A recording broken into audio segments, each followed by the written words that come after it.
اگرچہ حضرت ابراہیم علیہ السلام اپنے والد کو بہت پہلے ہی چھوڑ چکے تھے، چنانچہ تنگ آ کر آپ نے ہجرت کرنے کی ٹھان لی۔ روایات اور تاریخ کے مطابق حضرت لوط علیہ السلام بھی آپ ہی کے زمانے میں تھے، وہ بھی آپ کے رشتہ کے بھائی تھے۔ وہ بھی حضرت ابراہیم علیہ السلام کے ہمراہ فلسطین روانہ ہوئے۔ حضرت ابراہیم علیہ السلام فلسطین میں بھی تبلیغ کرتے تھے۔ فلسطین میں کچھ عرصہ قیام کرنے کے بعد مصر روانہ ہوئے۔ اس زمانے میں مصر میں فرعون کی حکومت تھی۔ مصر پر جو بادشاہ حکومت کرتا تھا وہ فرعون کہلاتا تھا۔ روایات کے مطابق شاہی خاندان سے آپ کی رشتہ داری تھی، اس لحاظ سے مصر میں جو بادشاہ حکومت کرتا تھا وہ بھی حضرت ابراہیم علیہ السلام کا رشتہ دار تھا۔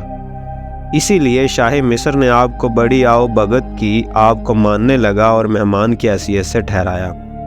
آپ نے شاہ مصر کو بھی اسلام کی دعوت دی اور نیکی کا راستہ بتایا۔ شاہ مصر عیش پرست تھا اور گمراہی میں مبتلا تھا، اسی لیے حضرت ابراہیم علیہ السلام کے نزدیک قابل اعتبار نہ تھا۔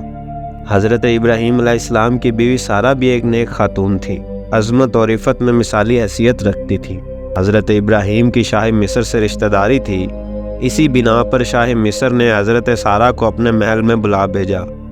حضرت ابراہیم علیہ السلام بادشاہ کے مزاج سے خوب واقف تھے، اسی وجہ سے سارہ کو محل میں لے گئے۔ حضرت ابراہیم سفر سے بہت تھک چکے تھے، اس وجہ سے بادشاہ سے کوئی بات نہ کر سکے، صرف اتنا کہا کہ اللہ تعالیٰ غرور کو پسند نہیں کرتا۔ بادشاہ نے جیسے ہی حضرت سارہ کی طرف بری نیت سے ہاتھ بڑھانا چاہا تو اس پر سارہ کا رعب اور دبدبہ طاری ہو گیا، جس سے وہ گھبرا گیا۔ اس نے فوراً سارہ سے معافی طلب کی۔ حضرت سارہ نے اس کا قصور معاف کر دیا اور حضرت ابراہیم علیہ السلام نے بھی معاف کر دیا۔